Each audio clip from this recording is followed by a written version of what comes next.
Bueno, mi nombre es Luisa Montoya y a mí me tocaba la ponencia que puse de título Alexis, el problema histórico del lazo sexo, amor, matrimonio. Al final pues como lo complementé un poquito como para contextualizarlo y sería como un diálogo entre Margaret Yourcenar y Michel Foucault. Entonces, yo quería como con este ejercicio dos cosas principales. La primera era como que a medida de que íbamos leyendo la obra de Yourcenar de Alexis y el Tratado del Inútil Combate, me permitía como relacionarlo como con conceptos de Foucault. Entonces también es como una especie de ejercicio que da cuenta de cómo la literatura ayuda a ejemplificar y a evidenciar cosas que otras personas han teorizado, como que ayudan a digerir de otra forma más fácil e incluso pues también más fructífera. Y lo otro es que yo a ese título también le eché mucha cabeza y trataba como de evadirlo y al final me di cuenta que era porque estaba tratando de evitar algo como que me estaba cuestionando a mí misma, sobre todo como que tocaba como un aspecto moral mío, ¿no? Como que incluso escribiendo llegué a hacerme una pregunta como que me sentí mal haciéndome esa pregunta. Pero respecto pues como también a la ponencia de Santi, pues como toda esta cuestión de la sexualidad que hemos visto con Foucault está como tramitado el tema de la moral y de la ética. Entonces, voy a hacer como una pequeña introducción sobre quién es Alexis, como para las personas que no están familiarizadas con la obra, y podríamos decir que Margaret Yourcenar, a través del género epistolar, nos va a presentar a Alexis, que es un hombre del siglo XX, es importante como tener en cuenta eso, que está profundamente conflictuado con un combate interno entre su gran moral cristiana y sus inclinaciones homosexuales. Entonces él va a redactar una carta para su esposa Mónica, y esa carta va a ser como una suerte de confesión para poder explicarle a ella, incluso explicarse a sí mismo, no solo como esa decisión que él siente en el cuerpo, sino que también la finalidad de esa carta es poder explicarle a su esposa cómo él vio en ese matrimonio con ella como la última tabla de salvación a ese malestar que él estaba sintiendo, cómo fracasó eso y la decisión final de él de dejarla a ella y a su hijo para poder reafirmarse en su deseo. Entonces, la idea es aquí como de la mano de Michel Foucault, puntualizar que ese malestar que está padeciendo Alexis nos referencia a un momento muy puntual dentro de la historia de la sexualidad, como con unos códigos morales y unos sistemas de conocimiento que permiten que ese combate interno y ese malestar surja. Entonces es a partir como de esta carta poder ubicar a Alexis como un sujeto histórico que a partir de lo que él nos está diciendo vamos a mirar unas formas particulares de cómo se relaciona él con el cuerpo, con la sexualidad, con el lazo matrimonial, que es como el dispositivo de alianza que nos va a empezar a explicar Foucault, dentro de unas coordenadas pues, morales de su época. Entonces, yo quería empezar como con un par de imágenes. En el primer tomo de la historia de la sexualidad, Foucault nos plantea una imagen de que imaginemos a la heteronorma conyugal, que ¿qué es eso? Podríamos como resumirlo como la monogamia heterosexual que decide matrimoniarse con la finalidad de la reproducción, que agarremos eso y lo centrifuguemos. De esa centrifugación empiezan a salir disparadas lo que él va a empezar a llamar sexualidades periféricas, que son sexualidades que empiezan a poner en duda ese discurso y a evidenciar que la sexualidad de pronto no se tiene que reducir únicamente a generar una descendencia. Entonces yo les quiero poner como la siguiente imagen. Que imaginemos a Alexis en esa centrifugación, ¿no? Como a punto de salir disparado al lado como de ese deseo y de sus inclinaciones homosexuales, pero él agarrándose así como con todas las fuerzas de una manito de ese centro y usando pues como ese matrimonio con Mónica como anclaje. Entonces como quiero que pensemos en esa escena y preguntarse como ¿por qué? O sea, ¿cómo sucedió eso? ¿Qué llevaría, pues qué lleva a que Alexis salga disparado? ¿Qué implicaría también como caer en la periferia? ¿Por qué él decide aferrarse puntualmente al matrimonio como tabla de salvación? Y también la pregunta de si esa ruleta la moviésemos a otra época de la historia, si él saldría disparado o no. Bueno, yo para empezar, como a analizar estas preguntas, creo que me voy a atrever a formular una premisa que yo siento que comparten no solo como nuestra escritora belga, sino también el filósofo francés e incluso el psicoanálisis, ¿no? Como poner en común una premisa que tienen estos tres campos, obviamente cada uno trabajado a su manera, y es tener en cuenta que los discursos producen sujetos. ¿Pero qué es eso? Yo creo que Marguerite Yourcenar nos permite evidenciar eso en la obra de Alexis de múltiples formas. Vuelvo y juego, creo que eso es lo bonito como de la literatura en este caso, y es que a través de Alexis ella nos va a permitir ver cómo él está sujeto como a esos discursos otros. Entonces, en primer lugar, tenemos que Alexis es un hombre profundamente moral y carga en su espalda una cantidad de mandatos religiosos que le van a dictar cómo debe pensar, cómo debe relacionarse con la sexualidad, con su cuerpo, y también carga a su espalda como los fantasmas de sus antepasados, que gracias pues como muy alusión a eso en el texto. Si me da el tiempo pues puedo citar la frasecita, pero estos deseos de esos antepasados también le están exigiendo como que pueda mantener el linaje y ojalá buscar una alianza que le permita salvar económicamente a la familia. Entonces, pues además yo creo que esto que les estoy postulando como de los discursos es también como uno de los argumentos centrales de la obra de Marguerite, yo creo que podríamos decirlo, porque aunque Alexis no cuestione directamente pues en su obra como la moralidad del cristianismo, él sí deja ver cómo uno está alienado a ese tipo pues, de discursos que aunque tenga un combate interno, vienen es como de unos otros externos. Y la manera de poder escucharse a sí mismo y lo que le acontece en el cuerpo y tratar de escuchar entonces como ese discurso propio y poder a partir de ahí crear una nueva ética y una nueva moral. Entonces, tenemos que Alexis está sujeto tanto a la moral del cristianismo, a esa carga de sus antepasados, pero Marguerite Yourcenar al principio de la carta nos da cuenta de un elemento central que permite ubicar a Alexis también como un sujeto dentro del siglo XX. Y es que no va a aparecer entonces solo este tipo de discursos, sino que ahora va a aparecer la ciencia para poderlo nombrar, ¿no? Michel Foucault nos cuenta que a partir del siglo XIX empieza el dispositivo de la sexualidad, que es el que es capaz de unir poder y saber. ¿Y qué ocurre aquí? Que Alexis, por aquí tenía como la frasecita, disculpen, la leo.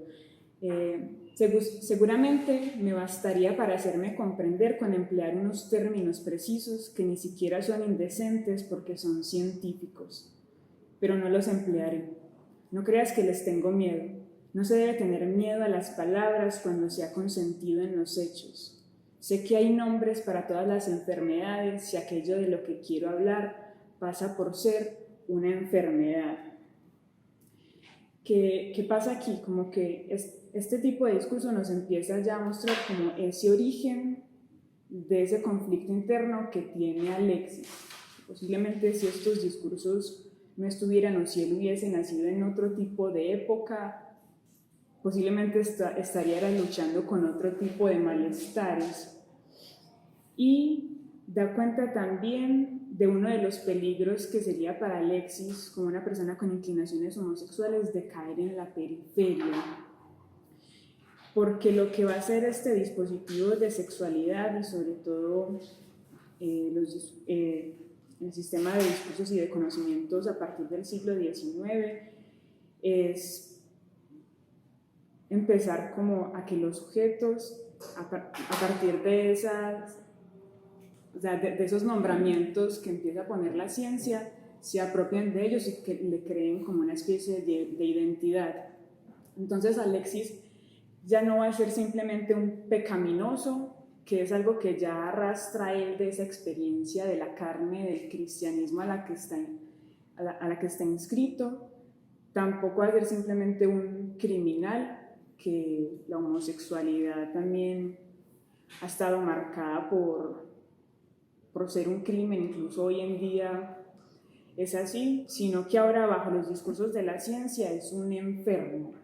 Entonces también es muy teso como durante la carta Alexis nos empieza a explicar cómo él trata de salvarse de sí mismo, de todos estos adjetivos que lo invaden desde dentro y él cómo busca salirse de ahí. Y ahí introduzco la cuestión de por qué él decide agarrar el matrimonio como último anclaje. Sobre todo que no es cualquier tipo de matrimonio, sino el matrimonio cristiano. ¿Por qué? Porque tenemos con Foucault, que él ahí en el primer tomo de la historia de la sexualidad nos plantea el dispositivo de alianza, que es un dispositivo que pues, ha estado durante largos siglos pues, de la historia, pero ha ido variando las formas en las que se relacionan pues, los cónyuges, las formas de hacer válidas las alianzas, cómo se deben relacionar los hijos y cómo se debe restringir el sexo. Pero entonces el matrimonio cristiano como tal no solo arrastra esto de la transmisión de bienes y de un apellido, que es como lo principal del dispositivo de alianza, sino que la moral cristiana, que estamos viendo pues como en el laboratorio, que bebe desde la filosofía estoica, usa el matrimonio, ve en el matrimonio como una especie de lugar para vigilar de alguna forma como las pasiones o poder mejorarse a uno mismo, pero ya vemos pues aquí que en el cristianismo vuelve esto no como una ética para mejorarse a sí mismo, sino como ya la norma y lo que debe ser como la moral. Entonces el matrimonio cristiano, pongo aquí, pasa a ser un lugar donde dos seres deben amarse singular y apasionadamente, dueños uno del otro, y donde toda la expresión de afecto o sexualidad que se dé por fuera de él está marcado como inmoral. El dispositivo de alianza bajo el cristianismo sirve como lugar para controlar, delimitar y vigilar las pasiones, donde la moral, pues dentro del matrimonio, si la flecha del deseo apunta pues afuera y a un tercero, es inmoral, es sancionada, no está permitida, y yo creo que Alexis vio en ese tipo de alianza y en ese tipo de institución que vigila los placeres y las pasiones un lugar donde él podía perfectamente como excusarse de su homosexualidad. ¿Me pueden decir el tiempo, por favor? 14 minutos. ¿Me quedan o voy? ¿Me quedan o voy? Ah, bueno, todavía tengo tiempo.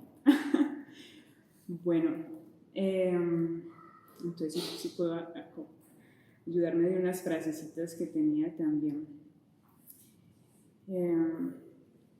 Bueno, aquí hay entonces unas cosas muy interesantes porque a pesar de que él ve en ese matrimonio una tabla de salvación, al entrar ahí él se decepciona totalmente y no ocurre lo que él quería que ocurriera.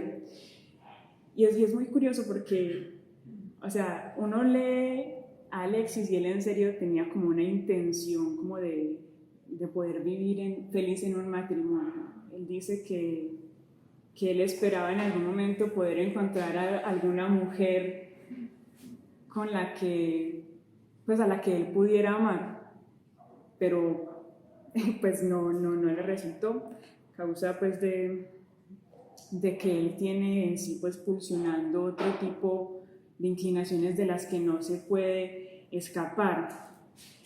Entonces, yo siento también, y aquí pues exponía en el texto, que para mí esta carta de Yourcenar a través de Alexis también muestra una especie de crítica a la institución matrimonial como una meta para realizarse y ser feliz, porque desidealiza como que uno no siempre debe amar a la persona pues como con la que uno se casa, no necesariamente la sexualidad debe ser fructífera y Alexis también muestra algo muy teso y es también como la desidealización de la paternalidad que disculpen si necesito buscar como las citas por acá.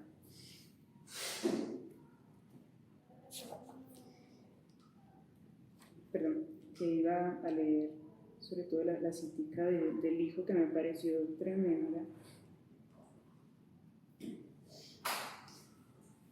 Bueno, sí, esta, que incluso pues recalca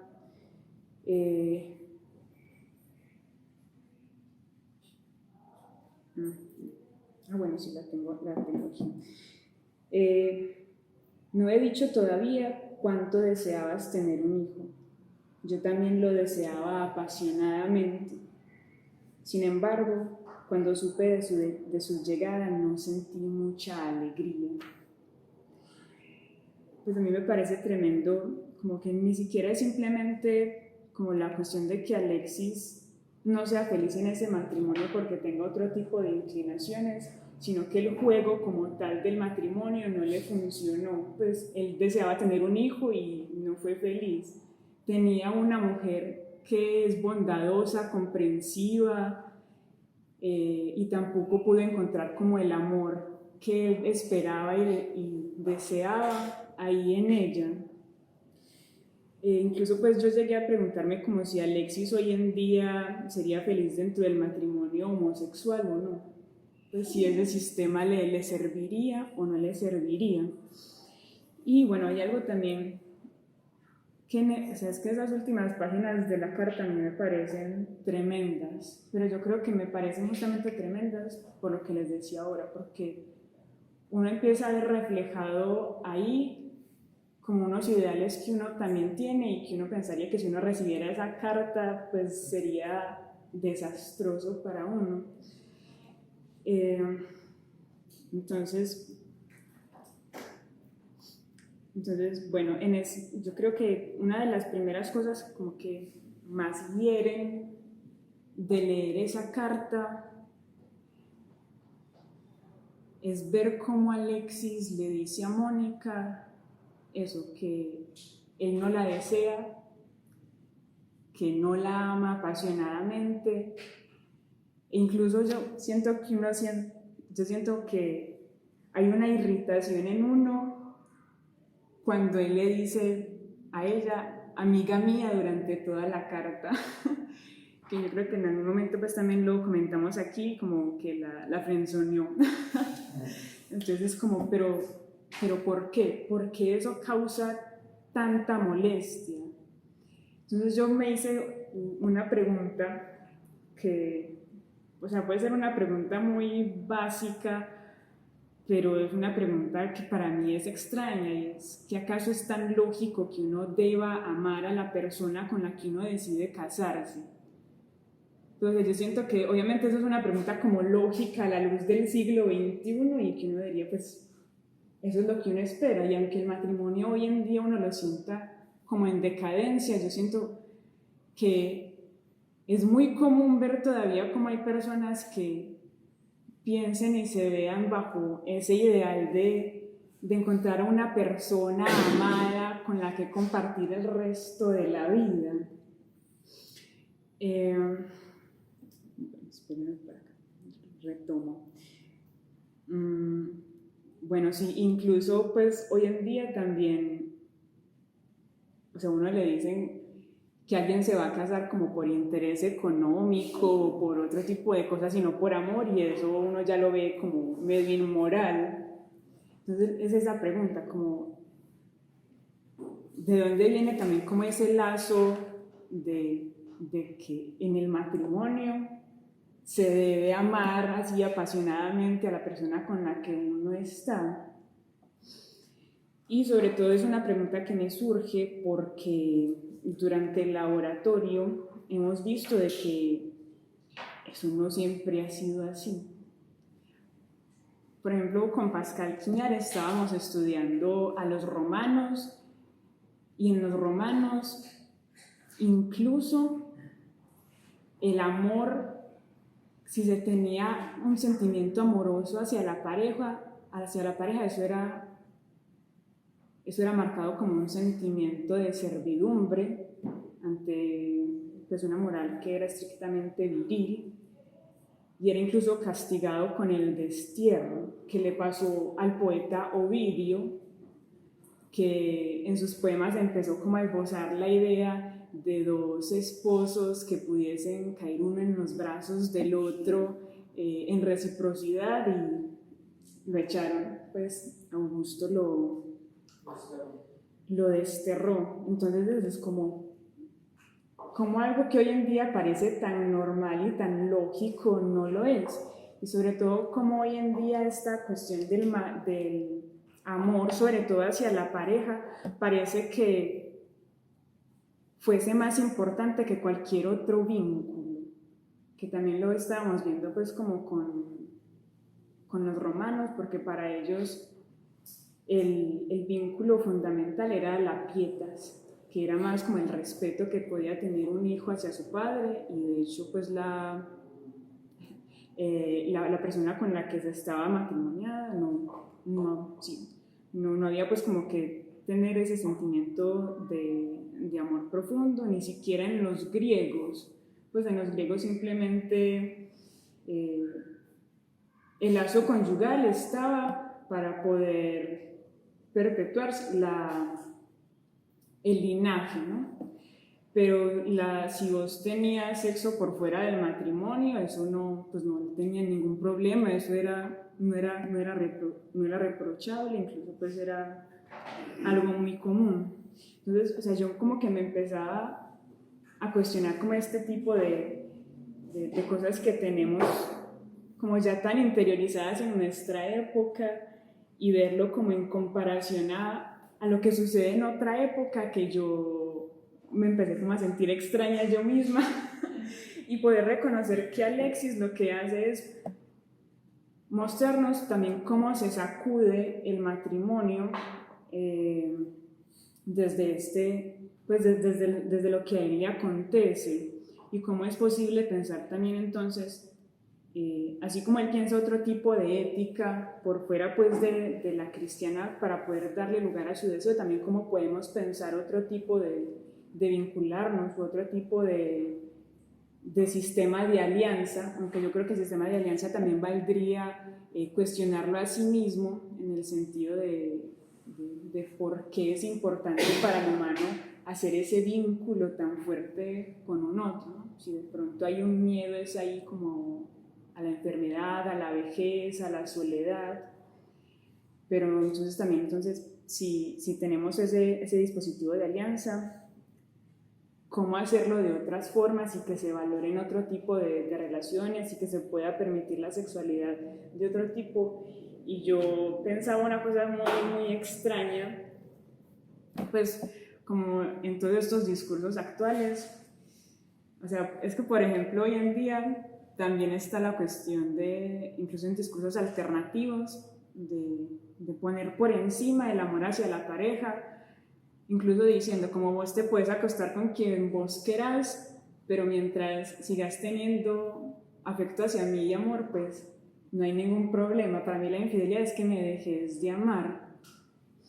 Y yo lo pensaba entonces como con otro tipo de frases y recordaba en estos días, no sé, yo creo que eso se dice muy, muy en chiste, no he encontrado como un caso que sea real, pero me parece curioso y es esta idea de dos amigos que se dicen que si llegan solteros a cierta edad se casan.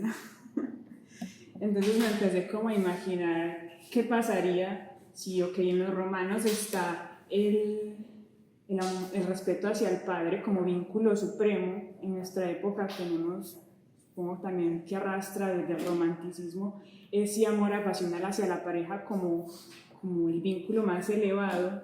¿Qué pasaría si en algún momento es valorizado el vínculo amistoso? A propósito de que Alexis le dice a Mónica, amiga mía, que la reconoce como eso, y él, aunque no sea feliz como en ese matrimonio, sí encuentra en ella una tranquilidad. Entonces como que me hacía como ese tipo de preguntas y sí, pues sería como muy curioso uno poder compartir el dispositivo de alianza, es como con un amigo, y donde el tema del amor y la sexualidad puedan vivirse pues como por fuera de eso y cada uno pues a su manera, también pues como con una ética. Creo que eso es como lo importante de esto, que no es simplemente, pues yo no estoy diciendo pues como que haya que romper todos los vínculos sexoafectivos o divorciarse, sino como poder pensar, sí, otro tipo de alianzas y poder construir una ética también a partir de allí. Y listo. No sé, me quedó tiempo.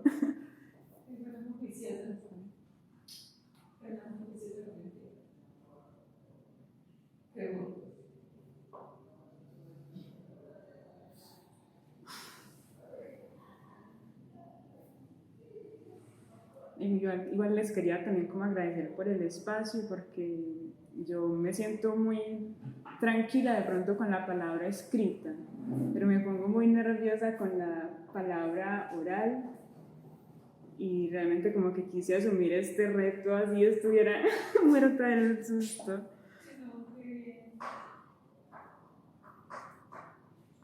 No, yo quería, pues me parece que uno puede articular cosas que hoy dijiste con las que nos enunciaba Santi. Sí. Porque con eso que expresabas de que los discursos producen sujetos, volví al concepto de experiencia que nos compartió Santi, donde dice que es una correlación dentro de una cultura entre campos del saber, tipos normativos y formas de subjetividad. Entonces, a propósito pues, de lo que vos decías, pues le permitía a uno hacerse a una Alexis como con dos formas de sexualidad, dos formas de experiencia, como la experiencia de la carne y la otra experiencia se llama la sexualidad, sí, la experiencia de la sexualidad. Sí. Y precisamente pues permitías como hacer esa articulación historizando pues al mismo Alexis, que es un personaje literario, pero también pues esa relación de la literatura con lo verosímil se hacía muy palpable de la manera como lo estabas enunciando. Y sabes que creo que hay un texto de Carlos Mario que permite pensar esa relación entre matrimonio y amor. Es que esto es una diferencia que yo le decía a los que tienen que tener en cuenta. Una cosa es el dispositivo de alianza y otra cosa es como el amor dentro de ese dispositivo de alianza, que vos ya sabes pues, que no es necesario. Porque me pareció rara la pregunta que decías al final, de un dispositivo de alianza con un amigo. Pues en tanto el dispositivo de alianza lo que pretende es el de perpetrar una herencia, un apellido, y mantenerlas pues, en una relación, pues para ese caso creo que es heterosexual, pero hemos visto que como para evitar también se puede hacer un hijo, pero un amigo no tendría como mucho sentido ahí. Entonces eso me parece como raro. ¿Por qué no? ¿Por cómo lo estás viendo? No habría sexualidad y no habría descendencia. Sí, o sea, para que, exacto. Pero también estamos viendo hoy en día de que, pues también por eso me hacía la pregunta de Alexis bajo el matrimonio homosexual hoy en día, de que estamos viendo desde que pues la descendencia hoy en día no se enmarca simplemente a la reproducción biológica. Sí, pero sería como juntarse con un amigo para que entre los dos perpetúen un apellido en función de una descendencia. Es que suena raro. Pero Suena raro, pero... yo diría, es como casos que conozco y es el matrimonio hoy en día, digamos, se ve ya, pues no necesita ese formato como de apellido, sino que tiene como unos valores jurídicos importantes. Becas, viajes, pensión, salud. Es posible hacer un trato con alguien y decirle, podemos casarnos, hacer el contrato, digamos, de que no vamos a compartir bienes, pero usted va a ser beneficiario de mi sistema de salud. Y eso es algo que ya se está haciendo, ¿cierto? Y el matrimonio funciona así también, como para eso. Si alguien quiere viajar y ya una persona tiene la visa, la otra persona se la da inmediatamente. Entonces, Sí, no, yo digo, o sea, lo digo es con el término del dispositivo de alianza, que me parece muy específico y que tiene una función también muy específica y que realmente es un sometimiento de los sujetos en función de la perpetuación de ese dispositivo. Es que, o sea, yo veo que el desdoblamiento que tiene pues Alexis es que hizo uso de ese dispositivo, pero al mismo tiempo ese dispositivo lo usó a él. En tanto él es necesario para que ese dispositivo opere. Es decir, para que haya un apellido, para que haya una descendencia, para que haya ¿entendés? Por eso me pareció raro que es como un dispositivo de alianza con un amigo. O sea, yo creo que lo que habría que buscar es eliminar el dispositivo. Cuestionarlo, sí. Ajá. Sí. Y buscar otras formas de relación que no tienen que tener ese tiempo. Porque ese, como el dispositivo de Foucault tiene esa forma de lo que es externo al sujeto y necesita los sujetos para que opere. Es por eso que es más que todo. Sí, cuestionarlo. Sí.